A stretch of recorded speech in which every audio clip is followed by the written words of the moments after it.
Hey, what's up, everybody? Cam Hemphill here, your host of the Medical Millionaire podcast. Thank you so much for taking the time to tune in.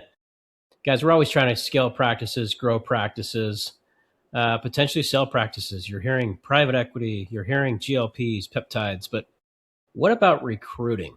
What about provider recruitment? We all know the challenge of trying to find elite staff and elite providers. And it's a massive challenge. When do you have the time to recruit top tier talent? How do you recruit them? How do you come up with compensation plans? How do you come up with compensation models? How do you retain them? How do you build great culture? And so I'm excited about this guest that I'm about to have on today. And I'll bring her in here in a minute.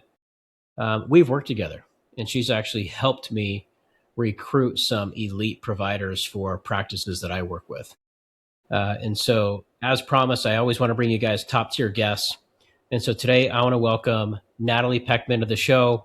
She is a elite recruiter. She recruits top tier providers for practices. And so, if you're struggling with that, you're going to hear it all unpacked today. Natalie, welcome to the show. Thank you, Cameron. So, give us a little bit of background. Who are you? How long have you been recruiting? How long have you been in aesthetics? So I have been recruiting for many, many years. I don't want to tell you exactly how many because it'll give my age away. But I came from high volume recruiting and talent acquisition leadership. So I've always been very aware of how hiring affects an organization, operations, and revenue. But what drove me over to the aesthetic side was the difficulty that I saw Medspas having recruiting top talent, high performing injectors that could understand the patient relationship, the patient retention, a trusted brand, and also drive revenue at the same time. A lot of practices think that they have a marketing problem, but really it's a retention and hiring problem. And when I started to see the gaps in this market, it kind of made me excited and made me want to get involved. You know what's interesting too is we met through social media, which Mhm. I talk about on the show. Is social media is very, very powerful if you use it as a tool versus a toy. I think most people use it as a toy. In fact, I'm actually guilty of using it as a toy as well. I think we all are. We go down that scroll rabbit hole and get sucked into the abyss. But there actually is a utility to it. And Natalie and I actually we met through social media. I'm going to talk to you about that. The reason I bring that up is because she sent me a DM, and she didn't follow me. But a lot of times, like if you go into your DMs, you can go to the generals or the requests and some of those spam filters. I've actually found a lot of opportunity there, and that's how her and I met, right? And so she came in and she said, Cam, I have been in recruiting for many years, and I see a huge gap and a need for top tier provider recruitment. Are you currently working with any practices that could use this assistance? I'm like, crazy timing. I actually am working with a practice in Maple Grove, Minnesota right now. And we are running at about a 57% blended utilization rate, which means, guys, well, we have 6 rooms at this practice and 50% of them are full. We don't have a marketing problem. We don't have a demand problem. All the revenue per hour is up there. All the KPIs are tracked. You know, marketing to the revenue to marketing spend ratios are great. Conversion ratios are great. Rebooking ratios are great. And it was in our last executive meeting. It was like we need to go on provider recruitment, and the timing was just really interesting. I don't know if like this was a gift from the heavens above or what, but she came in. I was like, all right, let's have a call. Wildly, she's actually from the same area where this practice is. Okay, that's cool. That's interesting. So she actually knows the local market. So Natalie and I had a conversation, and we brought her in, and we were particularly looking to expand the wellness side of the practice because we have absolutely crushed it on the injectables, the lasers. You know, there's a lift to do on the esthetician side still, but this was an area of opportunity that we knew we needed to expand into. But the problem is we didn't have a provider for it. So Natalie comes in, and Natalie, will you walk through your process? Right? I think it's really important for the audience to understand. We knew we had a problem. I was at a crossroads of, okay, how am I going to go find a recruiter that understands aesthetics, wants to be in aesthetics, knows how to recruit providers, right? Because I think a traditional recruiter is going to go to LinkedIn. They're going to go to maybe post, jobs on all the job platforms, but injectors don't live there. Right. Um, that is a great question. And I'm glad you asked me that because one of the other things I like about aesthetics is in med spas is it's so entrepreneurial. And I really love that. It really makes me thrive. The other piece is I can be a true headhunter. I am not a traditional recruiter where you just post and you pray. I love going out and I love the hunt. I love turning over every stone trying to find that perfect candidate. I may send a couple, three, four, but the rush that you get when you finally, get that fill and the people that you meet along the way. During my client, outreach, I have met so many really, really interesting and wonderful people, and they may not have a need at the time, but it's all about relationship building, and I love to build relationships. And I'm constantly, reaching out to injectors and building benches throughout the whole nation. But again, it's all about that relationship building piece, which is so important. And this industry is all based on relationship building. Yeah, I would agree. I mean, it truly is. It's relationship building. I mean, when you're looking from provider to the patient, these patients become loyal to the Mhm. provider. In Yep. fact, I've seen where providers, like you guys probably know if you tuned in, uh, some providers tend to hop, right? Like the hopping injectors are trying to, land the home where they like to be. A lot of times those patients will follow them if they've built that relationship. They deliver a nice transformation. Sometimes, there's the opposite effect. If they don't build good relationships, those patients stay with the practice. That's how you know if you have a really good brand and loyalty to the actual practice. But Natalie, you came in, you hit my DMs. How do you go around maybe more of an unorthodox way of recruiting in aesthetics versus traditional recruiting, right? Yep. Because we know where these potential candidates live, and you have to go where they live. hmm I go to Instagram because I know that's where they live. Um, it's all about who you follow. You can actually source, and search by, qualification, city, state, practice, all in Instagram. So I just really make Instagram my best friend. And that's where I find all my clients, I find all my candidates. Yeah, And yeah. sometimes you Instagram do is. get down a rabbit hole because I'll start I'll start following a med spa and then all of a sudden I'm friending all of the people or the injectors or other providers that are following them and it's kind of fun. I really like it. Yeah, Again, it's you're in all you're about in a really good connecting. spot. Yeah, hmm you're in a good place. I mean, what's interesting is it's just for your business, actually, just kind of candidly speaking here. You have a client that is seeking provider recruitment. Well, then you have to go actually follow potential candidates around that hmm radius, right? Maybe it's a 10, 20, 30 mile radius, whatever, however you build that list. And then you have to go follow them and slide into their direct messages and hmm try to convert. Hey, I mean, you probably give them with the soft approach. Are you, looking, are you happy? Do you want to have a conversation? We have a top tier practice that is looking for a top tier provider.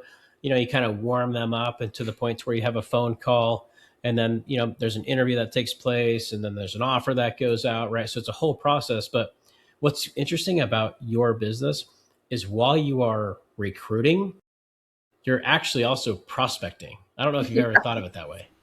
Yeah, so first you're building that relationship. You want to build Mhm. that trust. And then you move on to the conversations. But the first piece is just really building that relationship and building that trust and not coming across as very spammy. Yeah, how do you get them to reply to you? You've done a good job of that. I start out with just a very gentle message. And then a couple days later, if I don't get a response, then I'll follow up again. And I really feel like branding is very important as well. Branding speaks loudly. Is that for when you're trying to recruit for the practice? Do hmm you do you like send them this is the brand that's looking for a provider, or do you just Mm-mm. do you do like a little teaser in there? How do you get them excited, right? Because I get DMs all the time. They get DMs all the time. Their patients, vendors are constantly trying to blow these practices out of the water.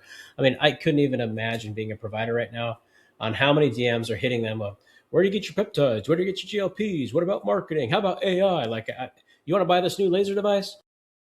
So to getting them to reply, you've found something, some secret sauce there. Yeah, so I comment on their page. I really Okay. like the work you do. You do great work. You have a very big book of business. You have a lot of followers. Yeah. You just try to make it really personal. Okay, so you actually take the time to see their work, see their quality. I mean, after all, you Absolutely. are recruiting. You want to make Hmm. sure it's the right candidate for the practice. Yeah, Yeah. you want to know everything about them. Okay, so eventually then they get back to you. They're like, hey, yeah, thank you. There's a DM, and a phone call takes place. Hmm. Yep. Okay. We walk us through what that looks like is how are you, because look, for us, we had a specific profile, right? We're like, hey, this is the profile that we are looking for. This is the profile we're not looking for. Right. And so you have to go dig, dig, dig, dig and find it out. Now you're like, cool, I got somebody on a phone call. What is that like? What Well, is the that first phone thing call? I want to do is I want to get together with the client. Hmm. Like we got together. Sure. We talked about, what does that perfect candidate look like for you? What profile are you looking for? Hmm. And then I go out and I look, I look for that profile. I look at how many followers they have, how many are they following, do they have a lot of before and after pictures in their Instagram? Are they busy in Instagram? That is a huge one, Hmm. because med spas, providers, injectors, like they build their businesses, they build their clientele using their Instagram page. So that tells me that this is somebody that is really tied in and really is trying to build a good business and has a Yeah. loyal follower.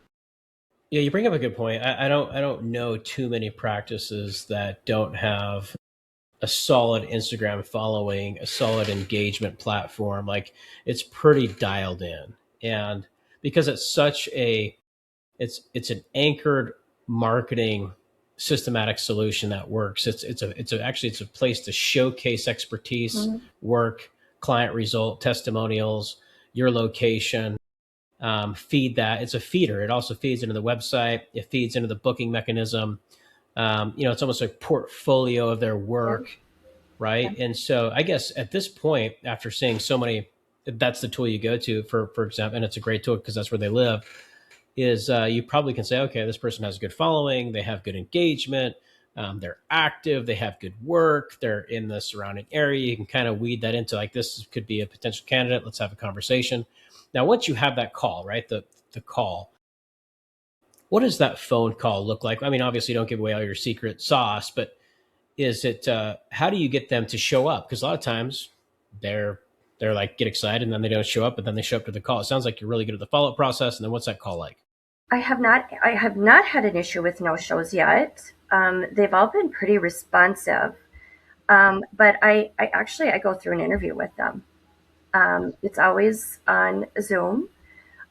So I have a series of questions that I ask them.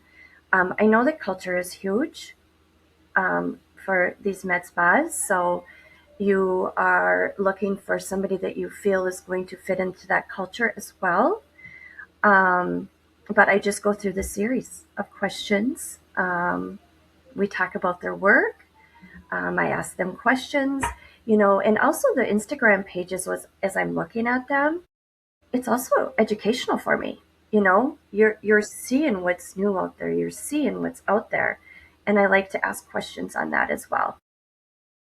Does during that interview process, does the word compensation come up? Well, what's the compensation? Is there like a that's a one part question. I'm Yeah. sure it does because that's a big thing. What is the compensation? What does this look like? What's the on Hmm. target earnings look like? But another one is there a little bit of ego or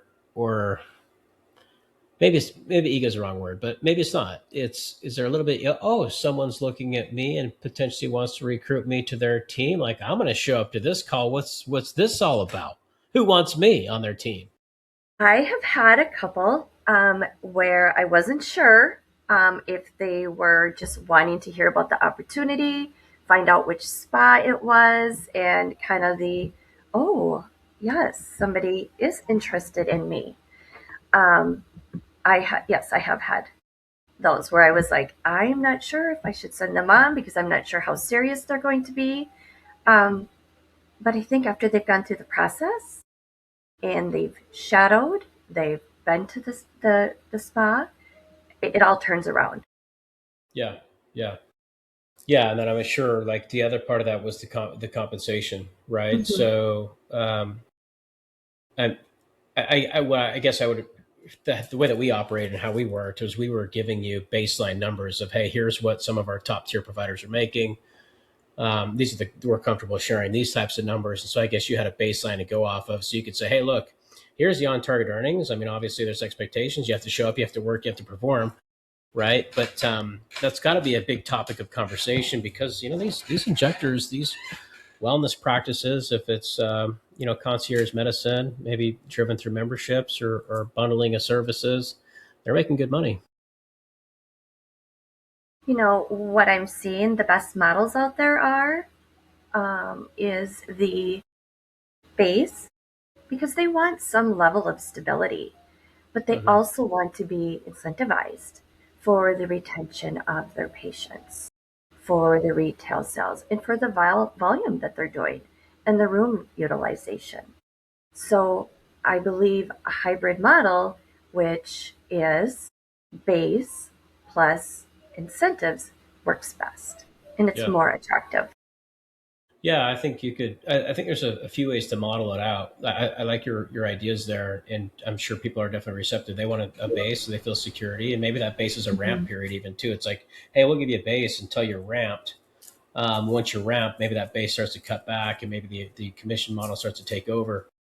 Some other models that I've really liked lately too is a revenue per hour model, right? So it's hey, you can be compensated based upon how much revenue you're bringing in per hour, and then that's tier based, and there's bonus structure on it. It gets more complex, but if you have the time to bake it out, you can see a huge lift on the overall practice because now the providers, they're not thinking about how many patients did I see today. And this is a big one, guys. So if you guys stay with me, if you're driving, whatever you're doing, this is a big one for your practice owners.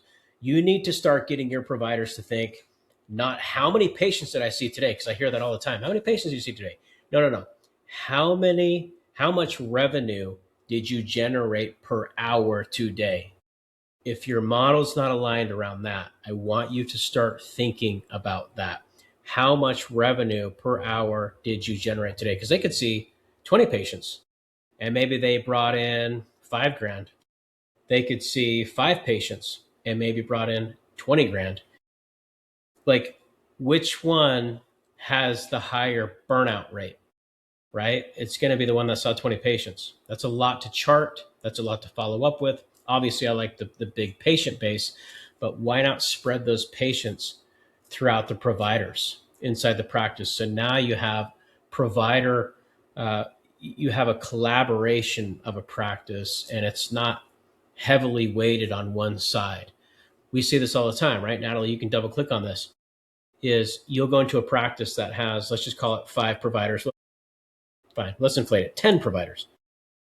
9 times out of 10, two of those are bringing in 80% of the money. Right, so 20% actually brings in 80. It's lopsided, Mhm. right? So imagine if one of them leaves, right? There's a lot of risk there.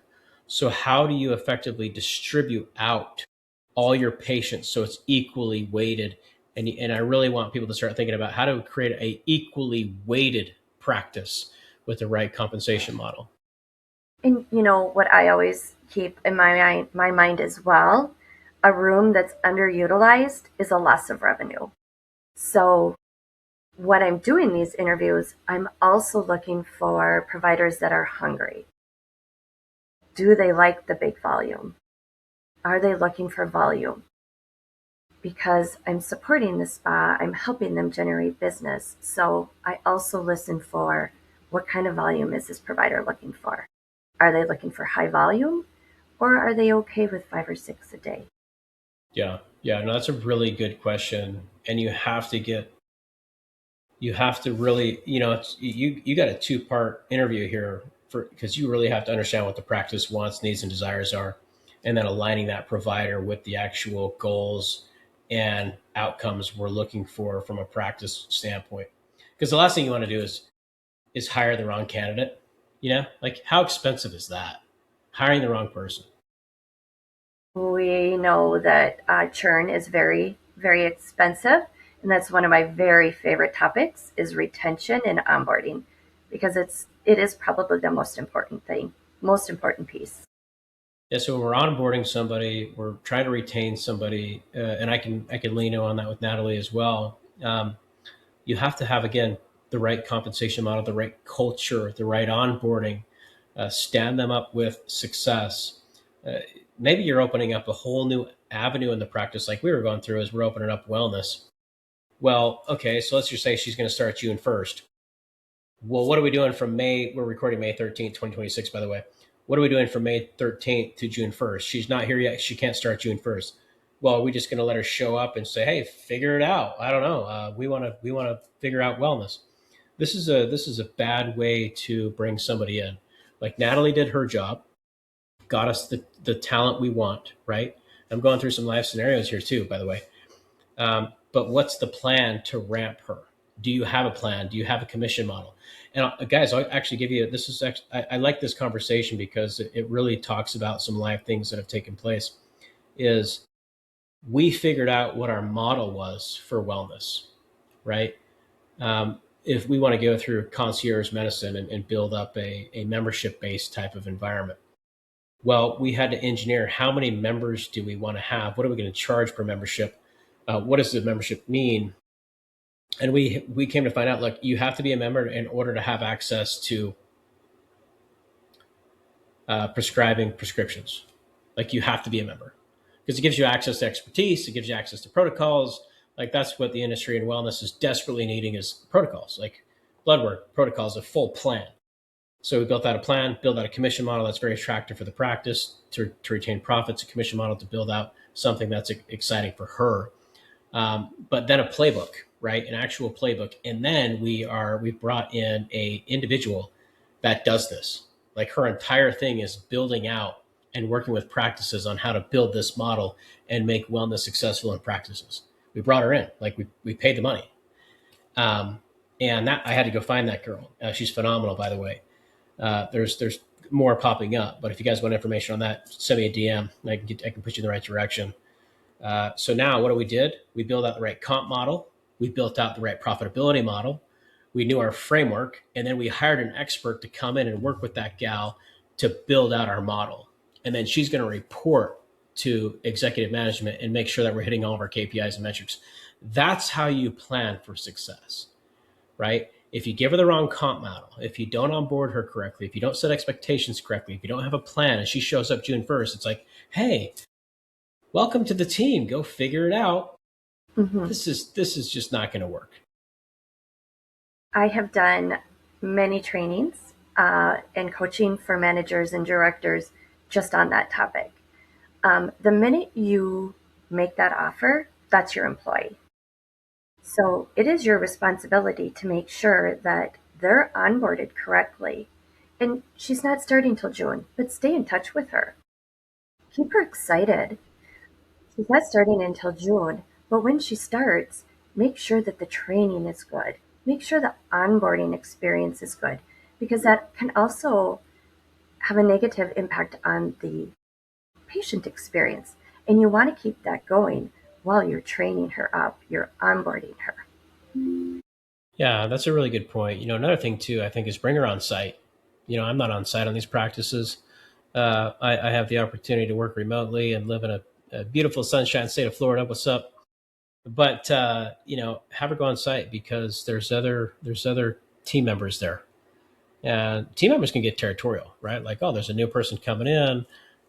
Maybe have them shadow, maybe have them meet the team, set up a team meeting, get team buy-in, right? Like, you want to have team buy-in. So the last thing you do is you don't want to self-inject cancer into a practice, right? maybe I guess we should self-inject peptides into the practice that help with longevity and health. Yes. Some of the best hires I've seen have been not just technical experience, but a provider that comes in and elevates the culture. They get rid of the chaos, they support the team, they build trust within the leadership team and the patients. A provider that walks into chaos is just going to leave. Yeah. Or you inherit that chaos and everything runs the same way, and eventually they leave and it's spinning out of control. Yeah, that's a really good point. It's look, I think just like also kind of segueing into scaling a team in the right way is here's one thing. I think practice owners also struggle on when do I make the next hire? Why should I? I know so many practice owners that are just bursting at the seams and they're making good money. And they have this really hard time of letting go of the control. I don't know if they're going to get the same outcomes as my patients. I don't know. I have a relationship with all my patients. I'm just not sure how it's going to go. But they know they have to hire. They know they have to, but they're afraid to. They're afraid to hire. How to maybe from a psychological standpoint, like when should they just say, okay, I'm gonna go for it? When they see that their providers are booked 2 weeks out, the communication slows down, the consultations get short, and the owner is wearing multiple hats, it's time. It's probably almost a little bit too late. And then at that point, they're reactively hiring. They're hiring just to get somebody in the door. And then maybe they're just looking at strong clinical skills when they should be looking at not only strong clinical skills, but somebody who understands the patient relationship, somebody who understands referral, somebody who is going to drive the brand, somebody who's going to drive the revenue.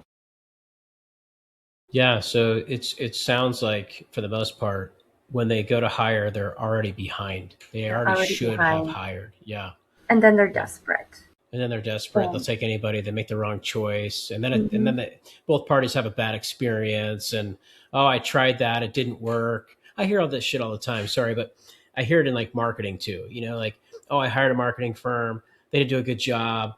It's like, well, and then you start asking them really technical, data driven questions, and they don't have the answers. This is the same thing. Well, and it's just a revolving circle. Revolving So circle. they're desperate, they're hiring out of a desperate need. The training probably isn't as good. The onboarding is going to be really quick and probably not as good. And it's just going to bring on a very bad experience. And then you have that churn, and churn is very expensive. The healthiest pipeline is one that's proactive. You should Hmm. always be building those relationships because when you're at the point where you're overwhelmed, your providers are 2 weeks booked out, you're wearing all the hats, you should have been building those relationships long ago because reality is these providers are not sitting around looking on job boards. They're employed and they're being recruited constantly. Cool. Yeah. I mean, look, if I was a provider owned practice looking to build out my bench, I think that's what you call it. I like that too. Um, Look, as much as we're trying to bring new patients in the door and keep our patients happy, uh, for the providers that are tuning in right now, particularly the owners, you need to have a recruiting platform, right? You need to consistently be thinking about recruiting. And maybe you're not recruiting today, but you will be. You will be if you scale, grow, want to scale, grow, exit.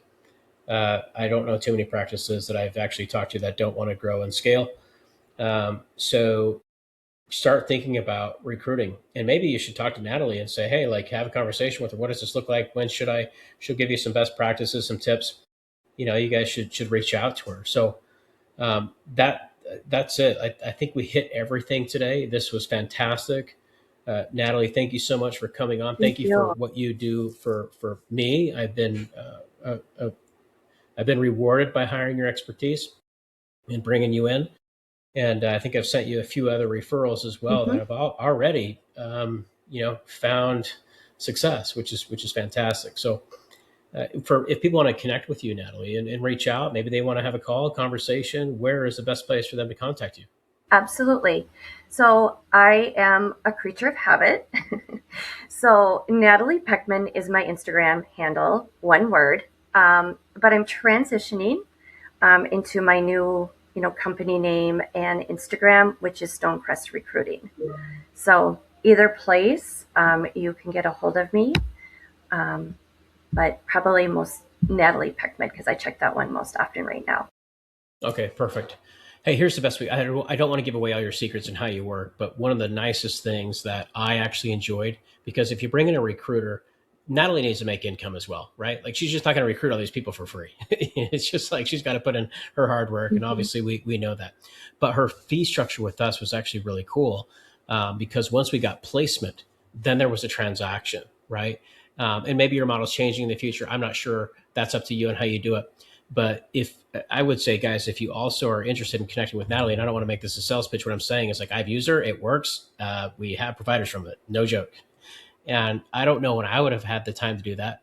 The owner of the practice definitely didn't have the time to do it, right? So it's a wonderful resource. And Natalie and I have worked out in an arrangement, right? So if you connect with her, let her know that I sent you for either from the podcast, the Medical Millionaire podcast, Chem Hemp Pill, whatever, or just hit me up, drop me a DM. I can connect you. We can do it. I can email intro, whatever it is. But she hasn't been in aesthetics for 10 years. She's been in aesthetics for a year or two, right, Natalie? It's been a couple years. And out of the referrals I've sent her, I've seen immediate success. And so now like it's almost making me rethink, man, am I in the wrong business? Because recruiting is a big deal. No, no, all good. I appreciate it. It's Thank you so just much. something I'm very passionate about. And, I preach about, having a bench and building those relationships, but I do it myself. If I see my bench getting a little bit down there, I'm out there. I'm building those relationships with those providers. I don't leave any stone unturned. Well, thank you for coming on the show. Thank you for your Thank time. I you. know you're busy out there recruiting and dropping everybody DMs and building up your own pipeline. So thanks for taking the time. You guys go follow her, Natalie Peckman. That's Peckman, right? Okay, Natalie Peckman. Go follow her, drop her on Instagram, give her a shout out.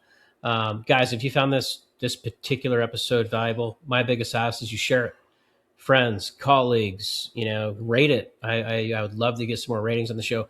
Everything's being published to YouTube now, right? So go follow, subscribe on YouTube. I'll leave it at that. Until next time, happy injecting.